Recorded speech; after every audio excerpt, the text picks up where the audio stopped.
Hello everyone, எல்லாருக்கும் வணக்கம் and welcome back to our channel NISHU'S Delight. இந்த வீடியோவில் பார்த்தீங்கன்னா நான் கிருஷ்ண ஜெயந்தி எப்படிலாம் கொண்டாடினேன் அப்படின்றது உங்களுக்கு நான் ஷேர் பண்ண போகிறேன். மெயினாக பார்த்தீங்கன்னா நான் வருஷம் கிருஷ்ண ஜெயந்தி கண்டிப்பாக கொண்டாடுவேன். ஏன்னு பார்த்தீங்கன்னா 2 குட்டீஸ் இருக்கிறதுனால அவங்களுக்காக அந்த ஒரு செலிப்ரேஷன் நான் கண்டிப்பாக அதை பண்ணுவேன். ஏன்னா அவங்களுக்கும் அது வந்து ஒரு ஃபன்னாக இருக்கும். நல்லா அழகாக ட்ரெஸ் பண்ணிவிட்டு கிருஷ்ணர் மாதிரி பண்ணிவிட்டு சார்விக்கு வந்து அந்த ராதை மாதிரி ட்ரெஸ் எல்லாம் பண்ணிவிட்டு பண்ணும்போது அவங்களே ரொம்ப ஹாப்பியாக இருப்பாங்க. ஸோ என்னால் தனியாக குட்டீஸ் வச்சுட்டு பண்ண முடியாது அப்படின்றதுனால ஒன்று அப்பா அம்மா வந்துடுவாங்க, அப்படி இல்லைன்னா அத்தை மாமா யாருன்னா ஒருத்தர் ஹெல்ப்புக்கு வந்துடுவாங்க. ஸோ அன்றைக்கி பார்த்திங்கன்னா நாங்கள் சிம்பிளாக தான் லன்ச் வச்சுக்கிட்டோம். கொஞ்சம் பீன்ஸ் கேரட் பொரியல் பண்ணிவிட்டு அத்தை வந்து ஆந்திரா ஸ்டைலில் குத்தி வெங்காயை சூப்பராக பண்ணுவாங்க. ஸோ அதை நானே பண்ணிடுறேன் அப்படின்ட்டாங்க. ஏன்னா எனக்கு டெக்கரேஷன் பண்ணோம், வேலைலாம் நிறைய இருக்கும் அப்படிங்கிறதுனால லஞ்செலாம் வந்து அத்தையே பார்த்துக்கிட்டாங்க. டெக்கரேஷனும் பார்த்திங்கன்னா ரொம்ப ஸ்ட்ரெயின் பண்ணாமல் என்ன இருக்குதோ அதை வச்சு நம்ம அழகாக பண்ணிக்கலாம் அப்படின்ட்டு தான் நான் பண்ணுவேன். நான் எப்போவுமே ஃபெஸ்டிவலுக்காக இந்த மாதிரி எல்லோ கலர் ஆரஞ்சு கலரில் ஃப்ளவர்ஸும் அதுக்கப்புறம் கொஞ்சம் அந்த மாதிரி லீஃபெல்லாம் எப்போவுமே வச்சுருப்பேன். ஏன்னு கேட்டிங்கன்னா ஒரு ஃபெஸ்டிவல்னால் நம்மக்கிட்ட அர்ஜென்ட்டுக்கு போய் வாங்குறது அதெல்லாம் முடியாது. ஸோ அதனால் இதெல்லாம் முன்னாடியே வச்சுருந்தேன்னா ஏதோ ஒன்று அழகாக நம்ம பண்ணிக்கலாம் அப்படின்ட்டு அதெல்லாம் எப்போவுமே ஸ்டாக்கில் வச்சுட்டே இருப்பேன். நெக்ஸ்ட்டு சார்வியை வந்து ரெடி பண்ணுறதுக்காக ராதே மாதிரி ரெடி பண்ணலாம் அப்படின்னு சொல்லிட்டு எல்லாத்தையும் எடுத்து வச்சுட்டு இருந்தேன். சார்விக்கு வந்து இதெல்லாம் ரொம்ப பிடிக்கும். அழகாக ட்ரெஸ் பண்ணிக்கிறது, இந்த மாதிரி ஜுவல்ஸ் எல்லாம் போட்டுக்கிறது அவளுக்கு ரொம்பவே பிடிக்கும். ஸோ அதனால் சார்வியும் வந்து நல்லா அழகாக கொஞ்சமாக லைட்டாக மேக்கப் எல்லாம் போட்டு அழகாக ரெடி பண்ணிகிட்டு இருந்தேன். நான் எப்போவுமே வந்து ஈவினிங் தான் செலிப்ரேட் பண்ணுவேன். ஏன்னா கிட்ஸெல்லாம் நல்லா தூங்க வச்சுட்டு ஃப்ரெஷ்ஷாக அவங்க எந்திரிச்சாங்கன்னா ஈவினிங் அழகாக நல்லா விளையாடுவாங்க. ப்ளஸ் கொஞ்சம் கோஆப்ரேட்டும் பண்ணுவாங்க. இல்லைனா கொஞ்சம் அழுதுட்டு ஒரு மாதிரி இரிட்டேட் ஆவாங்க. அப்படிங்கிறதுனால கண்டிப்பாக வந்து மத்தியானம் ஒரு 1 hour ஆச்சு நான் தூங்க வச்சுருவேன். ஸோ ஈவினிங் 2 பேரும் ஃப்ரெஷ்ஷாக அழகாக இருந்தாங்க. கிட்டுக்கு ஃபஸ்ட்டு இந்த ட்ரெஸ் தான் போட்டுட்டு இருந்தோம்.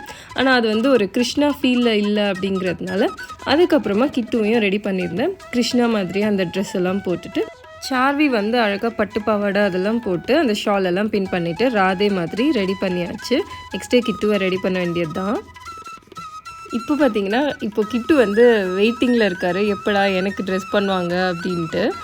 கிட்ட நான் சொன்னேன் இந்த ட்ரெஸ் வேணால் வேறு போட்டுக்கலாம் அப்படின்ட்டு. சரி ஓகே அப்படின்ட்டு என்ன புரிஞ்சிச்சுன்னு தெரில, ஓகேன்னு சொல்லிவிட்டு ரெடி ஆகியாச்சு. கிட்டுக்கு பார்த்திங்கன்னா அழகாக கிருஷ்ணர் மாதிரி அந்த வேஷ்டி மாதிரி போட்டுட்டு அதில் இந்த டவலை வந்து இடுப்பில் கட்டி விட்டு கொஞ்சம் ஜுவல்ஸ் எல்லாம் இருந்துச்சு. ஸோ அதெல்லாம் போட்டு விட்டு இருந்தேன். என்றைக்கும் ஒரு நாள் வந்து நம்ம இந்த மாதிரி கிட்ஸுக்கு அழகாக ட்ரெஸ் பண்ணி பார்க்குறது அவங்களுக்குமே ரொம்ப சந்தோஷமாக இருக்கும். நம்மளுக்குமே ஒரு ஆசையாக இருக்கும் இந்த கிருஷ்ணர் வேஷத்தில் ராதே வேஷத்தில் இவங்களெல்லாம் பார்க்கும்போது. கிட்டுக்கும் பார்த்திங்கன்னா அன்றைக்கி ரொம்பவே ஜாலியாக இருந்தான். ஏன்னா இதெல்லாம் புதுசாக இருந்துச்சு. இந்த கிருஷ்ண ஜெயந்தி வந்து மெயினாக நம்ம குட்டீஸ்க்காக பண்ணுறதுனால நான் எப்போவுமே மிஸ் பண்ண மாட்டேன். ஸோ அவங்களுக்கு ஒரு ஹாப்பி மொமெண்ட்ஸாக இருக்கும் அப்படின்ட்டு வருஷம் இந்த மெமரிஸ் எல்லாம் நான் சேவ் பண்ணிகிட்டே இருப்பேன். இத்தனை வருஷமாக வந்து நான் என்னோடய ஆல்பமில் தான் சேவ் பண்ணிகிட்ருப்பேன். ஆனால் இந்த வாட்டி நான் யூடியூப்லேயும் அதை வந்து சேவ் பண்ண ஆரம்பிச்சிருக்கேன். ஸோ ரொம்பவே அதுக்கு ஹாப்பியாக இருக்குது. கண்டிப்பாக நீங்களும் இதெல்லாம் பார்த்து என்ஜாய் பண்ணுவீங்க அப்படின்னு நினைக்கிறேன். ஸோ இப்போ பார்த்திங்கன்னா 2 பேரும் ரெடி ஆயாச்சு. கொஞ்சம் இந்த கம்பல் போடும்போது தான் வந்து கிட்டு ரொம்பவே கஷ்டப்பட்டுட்டு இருந்தான். ஏன்னா இது பழக்கமே கிடையாது. அதுவும் இல்லாமல் இந்த மாதிரி டைப்பில் வந்து நம்ம போடும்போது அது கொஞ்சம் வலிக்க ஆரம்பிக்கும். ஸோ அதனால கிட்டக்க போட்டுக்கலாம் அப்படின்ட்டு விட்டாச்சு. ஸோ இதெல்லாம் ரெடி பண்ணதுக்கப்புறம் தான் வந்து ஓரளவுக்கு நான் டெக்கரேஷன்ஸ்லாம் பண்ணி முடிச்சாச்சு. ஈவினிங்கே முடிச்சதுனால நைட்டு இவங்களுக்கு நல்லா ட்ரெஸ் பண்ணிவிட்டு ஒரு 6:30 போல் எல்லாத்தையும் ஸ்டார்ட் பண்ணியாச்சு. எனக்கு வந்துட்டு அந்த டெக்கரேஷன்லேயே வந்து கொஞ்சம் டைம் கரெக்டாக இருந்துச்சு. அதுவும் இல்லாமல் கிட்ஸையும் 2 பேரையும் ரெடி பண்ணணும், நானும் ரெடி ஆகணும் அப்படிங்கிறதுனால அதுக்கே கரெக்டாக இருந்துச்சு. ஸோ இந்த மாதிரி பாயசம் அதுக்கப்புறம் இதெல்லாம் ரெடி பண்ணி வைக்கிறது, சுண்டல் முறுக்கு இதெல்லாம் வந்து அத்தையே ரெடி பண்ணி வச்சுட்டாங்க. முறுக்கு பார்த்திங்கன்னா அது முன்னாடி நாளே வந்து சுட்டு வச்சுட்டதுனால கொஞ்சம் ஈஸியாக இருந்துச்சு. ஈவினிங் போல் கொஞ்சம் ஸ்வீட்ஸு இந்த மாதிரி பாயசம் பண்ணுறது இதெல்லாம் வந்து அத்தை ஃபுல்லாக ரெடி பண்ணி வச்சதுனால எனக்கு ரொம்பவே ஈஸியாக இருந்துச்சு. ஸோ நான் போயிட்டு இது எல்லாத்தையும் கப்பில் எல்லாம் போட்டு அழகாக அரேஞ்ச் பண்ணி வைக்க வேண்டியது தான். இந்த மாதிரி நம்ம பண்ணும்போது நம்மளுக்கே வந்து மனசு ரொம்ப நிம்மதியாக இருக்கும். ஏன்னா ஏதோ ஒரு விஷயத்தில் நம்ம வந்து பண்ணிகிட்ருக்கோம், பிடிச்சி பண்ணுறோம் அப்படிங்கும்போது இன்னுமே அது ரொம்ப சந்தோஷமாக ஹாப்பியாக பண்ணிகிட்ருப்போம். ஸோ இந்த மாதிரி ஃப்ளவர்ஸை வந்து லாஸ்ட்டில் நான் பண்ணிக்கலாம் அப்படின்ட்டு இருந்தேன். கரெக்டாக சார்வி வந்தாச்சு. சார்விக்கும் இதெல்லாம் ரொம்பவே பிடிக்கும். இந்த மாதிரி ஃப்ளவர்ஸில் வந்து டெக்கரேட் பண்ணி அரேஞ்ச் பண்ணுறது இதெல்லாம் வந்து இப்போதுலேருந்தே வந்து ரொம்ப பிடிச்சி பண்ண ஆரம்பிச்சிட்ருக்கா. ஸோ கிட்டு பார்த்திங்கன்னா கூடவே வந்தாச்சு. அதை எப்படி தான் வந்து இது பண்ணலாம் அப்படின்ட்டு வருவார். ஆனால் கொஞ்சம் இந்த வாட்டி பரவாயில்ல, அழகாக எனக்கு கோஆப்ரேட் பண்ணி அந்தந்த இடத்துல அழகாக ஃப்ளவர்ஸ் எல்லாம் வச்சுட்டு 2 பேரும் என்ஜாய் பண்ணிகிட்டு இருந்தாங்க. கூடவே இந்த ஒரு ஆக்ஷனும் பண்ணிகிட்டு இருந்தார் கிட்டு, சாமி கும்பிடுற மாதிரி. நெக்ஸ்ட்டு பார்த்தீங்கன்னா ஃப்ரூட்ஸு அதெல்லாம் அரேஞ்ச் பண்ணிகிட்டு இருந்தேன். ஸோ இந்த டேபிளில் வந்து எல்லாத்தையும் அரேஞ்ச் பண்ணி வச்சுருவேன். இதில் ஃப்ரூட்ஸ் எல்லாம் வச்சுட்டு நம்ம பண்ணியிருந்த அந்த பாயாசம், அதுக்கப்புறம் முறுக்கு, இதெல்லாம் வந்து ஒரு குட்டி குட்டி கப்பில் அழகாக வச்சாச்சு. சாமி கும்பிட்றதுக்கு கொஞ்சம் டைம் ஆகிடுச்சுன்னே சொல்லலாம். ஏன்னா இதெல்லாம் பண்ணி முடிக்கிறதுக்கே ஒரு 7 o'clock கிட்ட ஆகிடுச்சு. ஸோ அதுக்கப்புறம் தான் சாமியெல்லாம் கும்பிட்டுட்டு இருந்தோம்.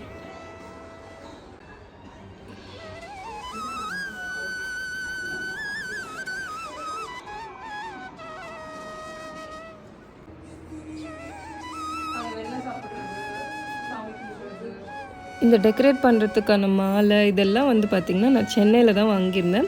ஸோ ரொம்ப நாள் முன்னாடி இதெல்லாம் டெக்கரேட் பண்ணுறதுக்கு ஃபெஸ்டிவல் டைமில் யூஸ் ஆகும் அப்படின்றதுனால இதெல்லாம் முன்னாடியே வாங்கியாச்சு. கிட்டு பார்த்திங்கன்னா கிட்டுவோட வேலையை ஸ்டார்ட் பண்ணியாச்சு. அங்கே பசிக்கிறதுனால அப்பப்போ அங்கே இருக்கிற ஐட்டம்ஸ்லாம் எடுத்து சாப்பிட்டுட்டு இருந்தாங்க. ஸோ சாமியெல்லாம் கும்பிட்டாச்சு எல்லோரும். கிட்டு பார்த்திங்கன்னா கரெக்டாக இப்போது கிருஷ்ணரோட வேலையை ஸ்டார்ட் பண்ணியாச்சு. நல்லா அந்த வெண்ணெய் எடுத்து சாப்பிட்றது. சும்மா இருக்கிற டைம்லேயே வந்து எனக்கு பட்டர் வேணும்னு கேட்டு சாப்பிடுவாங்க. இந்த டைமில் கண்ணு முன்னாடியே அவ்வளோ பட்டர் இருக்கும்போது கண்டிப்பாக விடவே மாட்டாங்க. ஸோ அதெல்லாம் கூட சாப்பிட்டுட்டு நல்லா என்ஜாய் பண்ணிகிட்டு இருந்தாங்க. லாஸ்ட்டில் பார்த்தீங்கன்னா கொஞ்சம் டான்ஸ் எல்லாம் ஆட வச்சுட்டு இருந்தோம். இந்த கிருஷ்ணர் சாங்ஸ் எல்லாம் போட்டு அதில் இன்னுமே ஹாப்பியாக இருந்தாங்க.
ஸோ இந்த வீடியோ உங்களுக்கு பிடிச்சிருந்ததுன்னா லைக் பண்ணிக்கோங்க. அப்படியே நம்ம சேனலுக்கு சப்ஸ்கிரைப் பண்ணிக்கோங்க.